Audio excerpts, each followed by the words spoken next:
ஜானகி சந்தியா சீரியலில் நாளைக்கு ஒரு செம பரபரப்பான ப்ரோமோ வந்திருக்குன்னே சொல்லலாம்.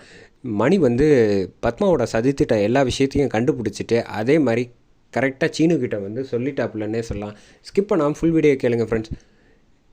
சீனுக்கிட்ட வந்து பத்மா வந்து தனியாக பேசிக்கிட்டு இருக்காங்க. இங்கே பாருப்பா, சாரு தான்ப்பா உனக்கு ஏற்ற பொண்ணு, தயவு செஞ்சு அவள் கையில் வந்து மோதிரத்தை போடு, தேவையில்லாமல் வந்து நீ மாயாவை வந்து ஏற்றுக்காத அப்படின்னு சொன்னோன்னே கரெக்டாக வந்து மணி வந்துடுறாங்க. என்ன உன் புள்ள மனசை கலைக்கலான்னு பார்த்துக்கிட்டு இருக்கியா அப்படின்னு சொன்னோன்னே, பின்ன என்ன, நான் எதுவும் தப்பாக சொல்லலையே, நீங்கள் பார்த்தீங்களா இந்த வீடியோவில் நான் என்ன பொய்யா சொன்னேன், அவள் தான் வந்து என்னை அடிக்கிற மாதிரி கையை தூக்கிட்டுலாம் வந்தா அப்படின்னு சொன்னோன்னா, மணி வந்து டே இவ பேச்சை நம்பாத, மாயா வந்து ரொம்ப ரொம்ப நல்ல பொண்ணு, உனக்கு ஏற்ற பொண்ணு வந்து அவள் மட்டும்தான், சாருவை பற்றிலாம் நீ நினச்சி கூட பார்க்கக்கூடாது அப்படின்னு சொன்னோன்னே, ஏங்க இப்படி பேசுகிறீங்க அப்படின்னு சொன்னோன்னே, பின்ன கோபமே வராத ஒரு பொண்ணு வந்து கோவத்தில் வந்து கையை தூக்கி அடிக்கிற லெவலுக்கு வந்திருக்கானா, நீ என்ன பேசியிருப்ப?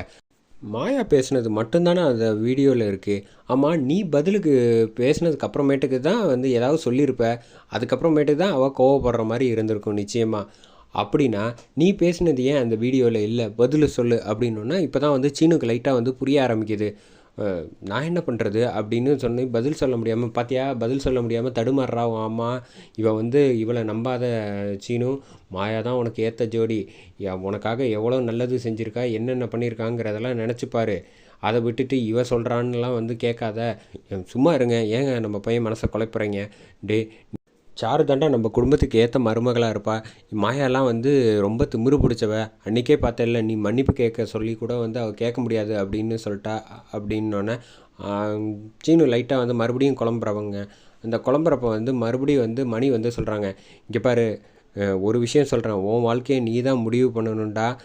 அவள் வந்து உனக்கு சாதகமாக வந்து எதுவும் செய்யலை, சாருக்கு சாதகமாக வந்து அவங்க அம்மா வந்து சதித்திட்டம் போட்டுக்கிட்டு இருக்கா.